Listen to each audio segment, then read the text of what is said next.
समय बीतता गया, लेकिन एक सवाल पूरे गांव के मन में था। क्या राघव अपने संघर्ष के दिनों को याद रखेगा? क्या वो गौरी को लेने कभी वापस आएगा, या सफलता की चमक में अपने अतीत को ही भूल जाएगा? एक छोटे से गांव में राघव नाम का एक होनहार लड़का रहता था। उसके पिता रामलाल एक साधारण किसान थे। वर्षों की मेहनत और गरीबी ने उनके शरीर को तोड़ दिया था। अब वे अक्सर बीमार रहने लगे थे। राघव पढ़ाई में पूरे जिले का सबसे होशियार छात्र था।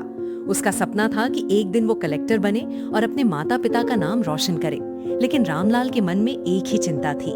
पता नहीं बेटा, मैं कब तक जिंदा रहूं। मेरी बस एक आखिरी इच्छा है, तेरी शादी अपनी आंखों से देख लूं। पिताजी, ऐसा मत कहिए। आपके बिना इस घर की कल्पना भी नहीं कर सकता। अभी आपको बहुत लंबी जिंदगी जीनी है। आपको अपने पोते पोतियों को अपनी गोद में खिलाना है, उनके साथ हंसना खेलना है। आप हमें छोड़कर कहीं नहीं जाएंगे। अगर आपकी सबसे बड़ी इच्छा मेरी शादी है तो मैं वादा करता हूँ पिताजी, मैं आपकी ये इच्छा जरूर पूरी करूँगा। मैं शादी के लिए तैयार हूँ। आखिरकार उसने अपने पिता की खुशी के लिए अपनी पढ़ाई रोक दी और पास के गांव की एक सीधी सादी मेहनती किसान की बेटी गौरी से शादी कर ली। शादी को अभी कुछ ही दिन हुए थे कि रामलाल इस दुनिया को छोड़कर चले गए। घर में मातम छा गया। एक शाम राघव अकेला बैठा था। उसके हाथ में उसकी पुरानी मार्कशीट थी। उसकी आंखों से आंसू लगातार गिर रहे थे। उसी समय गौरी उसके पास आई और धीरे से बोली, क्या बात है जी? आप रोज यही कागज देखकर क्यों रोते हैं? ये सिर्फ कागज नहीं है गौरी, ये मेरा सपना है। मैं कलेक्टर बनना चाहता था, लेकिन अब ये सपना सिर्फ सपना ही रहेगा। सपने कभी खत्म नहीं होते, बस उन्हें पूरा करने वाला हिम्मत हार जाता है। लेकिन कैसे गौरी? यहाँ तो घर चलाने के लिए पैसे नहीं हैं। पढ़ाई कैसे होगी? आप बस पढ़िए, घर की चिंता मत कीजिए। मैं किस लिए हूँ, मैं सब देख लूंगी। हमेशा आपका साथ दूंगी। आपका हौसला बन के आपके साथ खड़ी रहूंगी। गौरी, तुम कहती हो तो ठीक है, मैं पढ़ूंगा। तुम्हारा साथ ही मेरी हिम्मत है। जब तक तुम साथ दोगी मैं कोशिश करता रहूंगा। एक ना एक दिन तो कामयाब होंगे ही। अगले दिन से राघव अब केवल एक किसान नहीं रहा, वो अपने सपनों का पहरेदार बन चुका था। उसके मन में एक ही संकल्प था, अपना सपना पूरा करना और अपनी मेहनत से अपनी किस्मत बदलना। मास्टर जी, अगर आपके पास पुरानी किताबें हों तो क्या आप मुझे दे देंगे?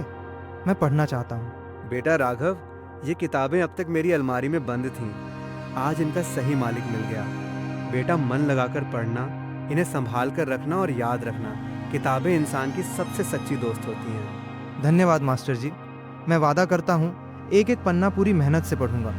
राघव किताबों को सीने से लगाकर घर लौट आया, लेकिन उसके पास न बैग था न पढ़ाई का कोई सामान। अगले दिन वो पूरे गांव में घूमने लगा। किसी से पुराना बैग मांगा तो किसी से पुरानी कॉपियां, किसी ने पुराने अखबार दे दिए तो किसी ने टूटी हुई पेन। जो भी मिलता राघव उसे बड़ी खुशी से संभाल कर रख लेता। अब राघव की सुबह सूरज निकलने से पहले होती और रात तब खत्म होती जब नींद उसकी आंखों पर भारी पड़ जाती। दिन में वो घर और खेत का काम करता और रात को लालटेन की हल्की रोशनी में किताबें खोलकर घंटों पढ़ाई करता। हर पन्ने के साथ उसका आत्मविश्वास बढ़ता जा रहा था। उसे यकीन हो चुका था कि गरीबी उसकी मंजिल नहीं बल्कि उसकी परीक्षा है। अब गौरी ने भी अपने पति की पढ़ाई की पूरी जिम्मेदारी अपने ऊपर ले ली। वो हर सुबह दूसरों के घर काम करने निकल जाती। किसी के घर बर्तन मांजती, किसी के घर खाना बनाती तो कभी खेतों में मजदूरी करती।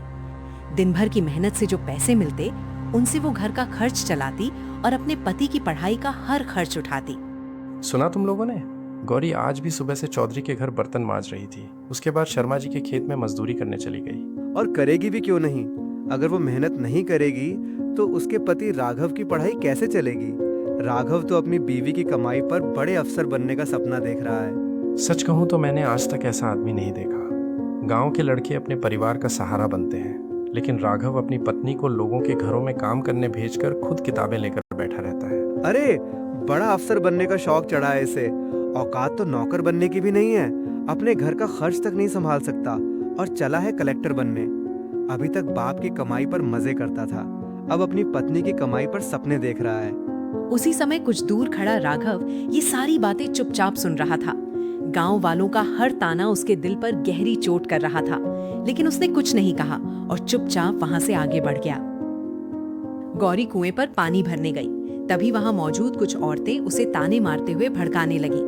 अरे गौरी, तू दिन रात खटती रहती है, कभी खेत में मजदूरी, कभी घर का काम। और तेरा मर्द, वो तो बस किताबें लेकर बैठा रहता है। सच कहें तो हमें तेरी हालत देखकर तरस आता है। तू अकेली पूरे घर का बोझ उठा रही है। घर में खाने के लाले पड़े हैं, लेकिन उसे अफसर बनने का शौक चढ़ा है। गरीब के घर में पहले चूल्हा जलता है, फिर सपने देखे जाते हैं। उसे समझा गौरी, 2 पैसे कमाएगा तो घर चलेगा, किताबों से कभी पेट नहीं भरता। हमारी मान उसे पढ़ाई लिखाई छोड़कर मजदूरी करने दे। गरीब आदमी जितना जल्दी हकीकत समझ ले उतना अच्छा रहता है।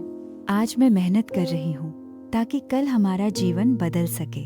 अगर राघव अपने सपनों से हार गया तो हमारी आने वाली पीढ़ियां भी इसी गरीबी में जिएंगी। मुझे अपने पति की मेहनत पर भरोसा है। मैं हमेशा उनका साथ दूंगी, उनके साथ खड़ी रहूंगी। लोग चाहे जो भी कहे, एक दिन यही मेहनत हमारी किस्मत बदल कर रहेगी। उधर से ही राघव गुजर रहा था। कुएं पर खड़ी औरतों की एक एक बात उसने सुन ली, लेकिन जब उसने अपनी पत्नी गौरी को पूरे विश्वास के साथ उसका साथ देते देखा तो उसका टूटा हुआ हौसला फिर से जाग उठा। जब पूरी दुनिया मुझे नाकाम समझती है, तब भी गौरी को मुझ पर यकीन है। अगर वो मेरे साथ खड़ी है तो मुझे हार मानने का कोई हक नहीं। अब चाहे कितनी भी मुश्किल आए, मैं अपने सपने को अधूरा नहीं छोड़ूंगा। एक शाम घर में अजीब सा सन्नाटा छाया हुआ था। रसोई का राशन लगभग खत्म हो चुका था। दूसरी ओर राघव को परीक्षा की तैयारी के लिए कुछ नई किताबें खरीदनी थी। दोनों समझ नहीं पा रहे थे कि पहले क्या करें। गौरी, मैं सोच रहा हूँ इस बार किताबें नहीं खरीदता, पहले घर का राशन ले आते हैं। ऐसा मत कहिए जी, 2-4 दिन रूखा सूखा खाकर भी गुजारा हो जाएगा, लेकिन अगर किताबें नहीं आई तो आपकी तैयारी अधूरी रह जाएगी। लेकिन मैं अपनी पढ़ाई के लिए तुम्हें भूखा नहीं रख सकता। मुझे अच्छा नहीं लगेगा कि मेरे सपनों की कीमत तुम अपनी तकलीफ से चुकाओ। ये सिर्फ आपके सपने नहीं है जी, ये हमारे सपने हैं। आज अगर हमने थोड़ी तकलीफ सह ली तो कल शायद हमें कभी भूखा नहीं सोना पड़ेगा। आप किताबें ले आइए, घर और राशन की चिंता मुझ पर छोड़ दीजिए। गौरी, अगर इसी तरह तुम मेरा साथ देती रही तो एक दिन हम जरूर जीतेंगे। एक दिन दोपहर के समय गांव के सरपंच कुछ गांव वालों के साथ राघव के घर पहुंचे। उनके चेहरे पर गुस्सा साफ दिखाई दे रहा था।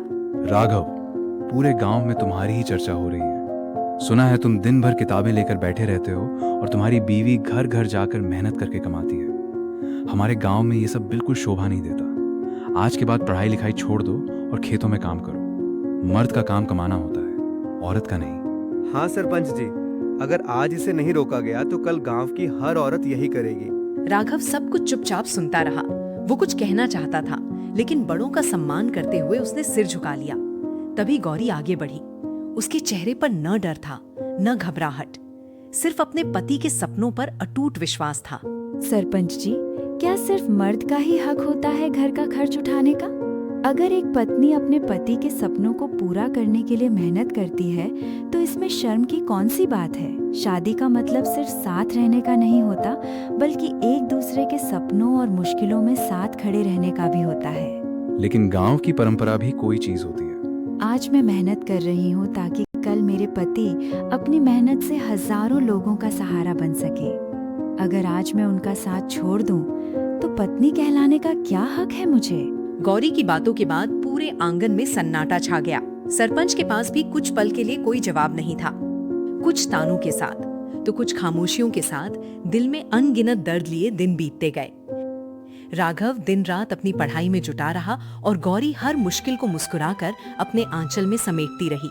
आखिरकार वो दिन भी आ गया जिसका राघव महीनों से इंतजार कर रहा था। उसकी परीक्षा की तारीख आ चुकी थी, लेकिन किस्मत ने एक बार फिर उनकी राह में नई मुश्किल खड़ी कर दी। परीक्षा की फीस जमा करने के लिए जितने पैसों की जरूरत थी, उतने पैसे उनके पास नहीं थे। घर का हर कोना टटोल लिया गया, हर बचत गिन ली गई, फिर भी रकम पूरी नहीं हुई। लगता है किस्मत नहीं चाहती कि मैं ये परीक्षा दूं। इतने करीब आकर भी मैं हार गया। गौरी, ऐसा मत कहिए जी, मैं हूँ ना, जब तक मैं आपके साथ हूँ। आपको हार मानने का कोई हक नहीं है। मैंने अपने सारे गहने बेच दिए हैं, अब फीस की चिंता मत कीजिए। गौरी, तुमने अपने गहने बेच दिए? वो तुम्हारे पिता की आखिरी निशानी थे। गहने पहनकर सिर्फ सज सकती हूँ, लेकिन अगर ये गहने बेचकर आपके सपनों को सजा सकूं, तो इससे बड़ी खुशी मेरे लिए कोई नहीं। जब आप अपने पैरों पर खड़े हो जाएंगे, वही मेरे लिए दुनिया का सबसे बड़ा गहना होगा। सुबह सुबह गौरी ने अपने हाथों से राघव के लिए खाना बांधा, दही चीनी खिलाई और भगवान से उसकी सफलता की प्रार्थना की। दोनों बस स्टैंड की ओर चल पड़े। बस आने ही वाली थी। राघव जी, आज डरना मत। याद रखिए, ये सिर्फ आपकी परीक्षा नहीं है, हमारे सपनों की भी परीक्षा है। पूरी ईमानदारी से लिखिएगा, बाकी भगवान पर छोड़ दीजिए। अगर आज मैं इस परीक्षा तक पहुंच पाया हूं तो सिर्फ तुम्हारी वजह से। गौरी, तुम्हारा हर त्याग मेरी ताकत बन गया है। मैं वादा करता हूं, खाली हाथ वापस नहीं लौटूंगा।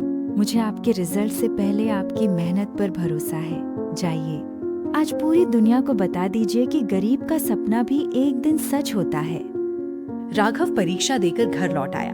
परीक्षा अच्छी हुई थी, लेकिन उसके मन में एक ही सवाल घूम रहा था, क्या मेरी मेहनत सफल होगी? देखते देखते 2 दिन बीत गए। आज लिखित परीक्षा का परिणाम आने वाला था। सुबह से ही राघव के चेहरे पर बेचैनी साफ दिखाई दे रही थी। उसके हाथ में मोबाइल था। वो बार बार घड़ी देखता, कभी इंटरनेट चालू करता तो कभी बंद करता। गौरी, दिल बहुत घबरा रहा है। पता नहीं आज क्या होगा। इतनी मेहनत करने वाला इंसान कभी खाली हाथ नहीं लौटता। भगवान पर भरोसा रखिए, सब अच्छा होगा। आखिरकार रिजल्ट जारी होने का समय हो गया। राघव ने कांपते हाथों से वेबसाइट खोली, अपना रोल नंबर दर्ज किया और रिजल्ट देखें वाले बटन पर क्लिक कर दिया। कुछ पल तक स्क्रीन लोड होती रही। उन कुछ सेकंडों में दोनों की सांसें जैसे थम गई थीं। अचानक स्क्रीन खुली। राघव ने सबसे पहले अपना रोल नंबर देखा, फिर अपना नाम और उसके सामने बड़े अक्षरों में लिखा था क्वालिफाइड। एक पल के लिए राघव को अपनी आंखों पर विश्वास ही नहीं हुआ। उसकी आंखें भर आईं। गौरी, मैं पास हो गया। हमारी मेहनत रंग ले आई। मैं लिखित परीक्षा पास कर गया। ये सुनते ही गौरी की आंखों से भी खुशी के आंसू बह निकले। उसने भगवान का धन्यवाद किया।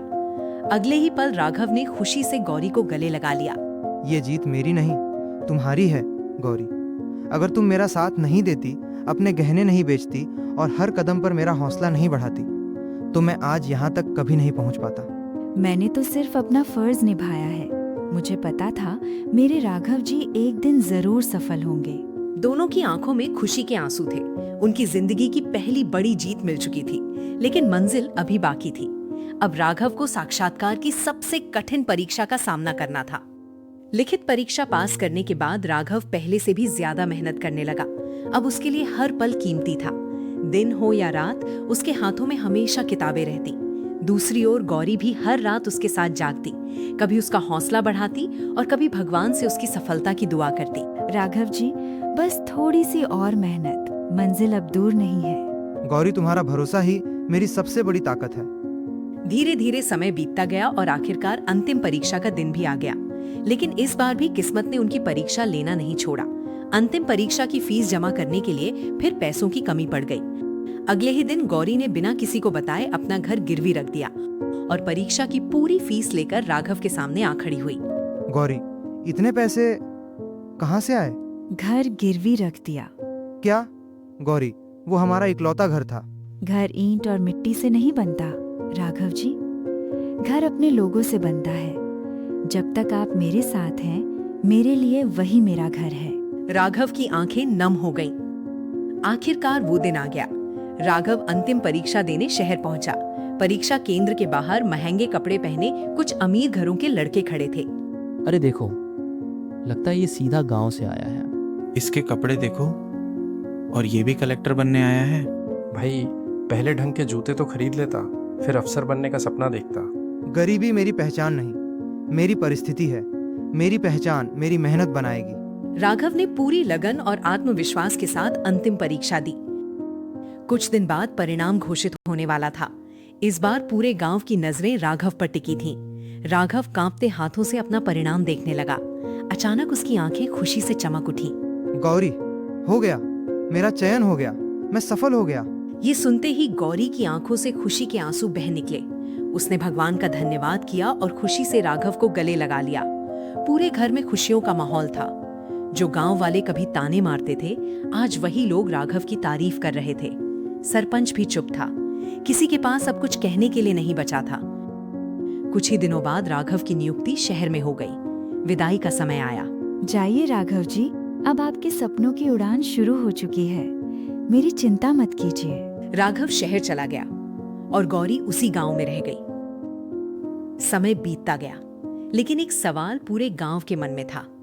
क्या राघव अपने संघर्ष के दिनों को याद रखेगा? क्या वो गौरी को लेने कभी वापस आएगा, या सफलता की चमक में अपने अतीत को ही भूल जाएगा?